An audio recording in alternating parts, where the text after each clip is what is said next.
It's too easy to overload, 'cause life is an open road. Hi, welcome back to Gypsy. I keep saying Gypsy Journal because I'm looking at the magazine here. Back to Just a Gypsy with Nick Russell, editor of the Gypsy Journal. And I had to laugh this morning because I read your blog. Nick has a blog, folks, and we haven't mentioned this before, that he calls the Bad Nick blog. And this is where he goes to write about things that are maybe more, I don't know, are these rants? Almost sometimes, or in some respects? They're my soapbox, yes. There's your soapbox, okay. The Bad Nick blog has nothing to do with the RVing. It's no. From 25 years of small-town newspapers, I like to crawl up on a soapbox once in a while. There you go. So there this you is go. Something separate we do. But I had to laugh this morning because you wrote an article about how you're going to give up the journal and you're going to give up publishing and start making your living as a remittance man. Explain that. Well, back in the glory days of the British Empire, they had remittance men, and they were usually the black sheep of the family that they paid them to stay away, basically. They didn't want them to embarrass and scandalize the family, so they paid them to stay away. Yeah. And, a lot of those folks came to America, as it turned out. But I see. I'm going to become a remittance man. Well, I think that there's a lot of people who'd like to see me stay away too. Maybe I can make some money on that. I love the concept anyhow. Well, everywhere I've gone this winter, the bad weather has followed me. We were down in Florida, and it was terribly cold and nasty, and we went to Mississippi, and it was terribly cold and nasty, and we went to Texas, and it was cold and nasty. And all the folks in Arizona were telling us how it was 85 degrees and beautiful. We got here, and it's 36 degrees and cold and nasty. So they're taking up a collection to get rid of me. So I think I can just make a good living staying away. That's right. Well, those of us who are old enough to remember the comic strip Lil Abner, remember the little character named Joe? I've got my own little cloud. Though that's the little Joe Blitzfolk. You couldn't even spell his name or pronounce it, but he had a cloud over his head and trouble. Right there. And right there. Yes, right over his head. That was it. And that was so. Yes, he was the one you would pay to stay away. You're the original remittance man, anyhow. We wanted to talk about one more destination before we close out this episode, and that is a place that you located back when you were in Florida, a place called Ona, Florida, but it's called Solomon's Castle. Tell us about that, because this is just fascinating to me. Well, there's a gentleman named Herman Solomon, and people have been telling me for years we needed to go to Solomon's Castle, so we decided to check it out. Mm-hmm.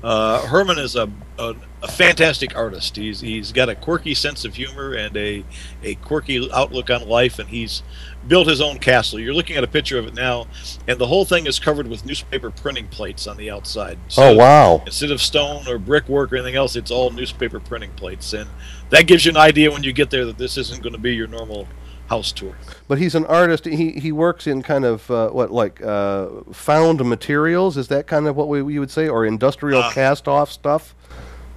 Junk art.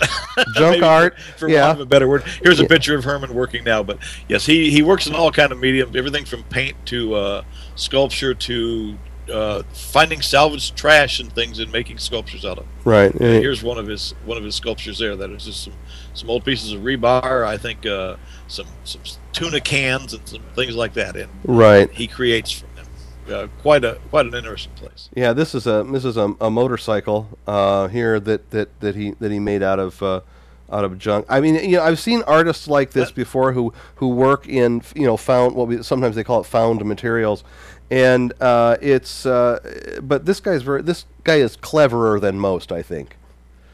That motorcycle started out as a corn picker, for example. Oh, really? Okay. He's very clever, and just as funny or just as interesting as the sculptures themselves are some of the little stories he tells about them. Uh-huh. So it's well worth your trip. It was something that we passed by several times, and someday we'll get there. Right. And went, and we're just fascinated. Okay. Well, that's great.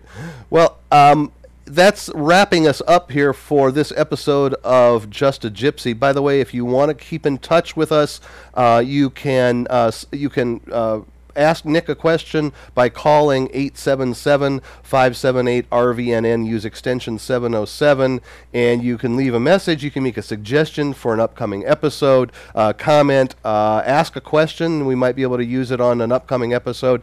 So that takes you right to Nick's voicemail here at rvnn.tv. You can also email Nick at gypsy@rvnn.tv.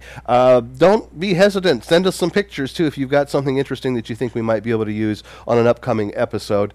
Also, you can... We'd love to hear from you. We'd love to hear... Yeah, and photos actually help to tell the story, so it would be wonderful to get that kind of stuff. Also, you can follow the network as well as Nick on Facebook, on Twitter, and also on Flickr, with the photo sharing website. Those are 3 areas where you can see more of what's going on. And also, if you'd like up-to-the-minute text messages to your phone telling you when maybe we're online or when we're on the air, we are going to be streaming live episodes at some point here fairly soon.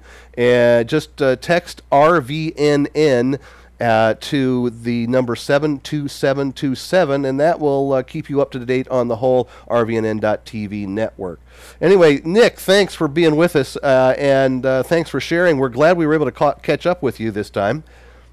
I'm glad we did. It took a while to get it done, but it's been a lot of fun. There you go. Okay. That's it for Just a Gypsy. We'll see you next time.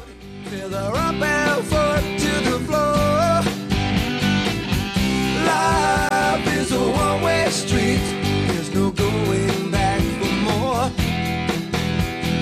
Take the wheel and make the bends. Watch the winds and mind the winds. You can't sleep at journey's end.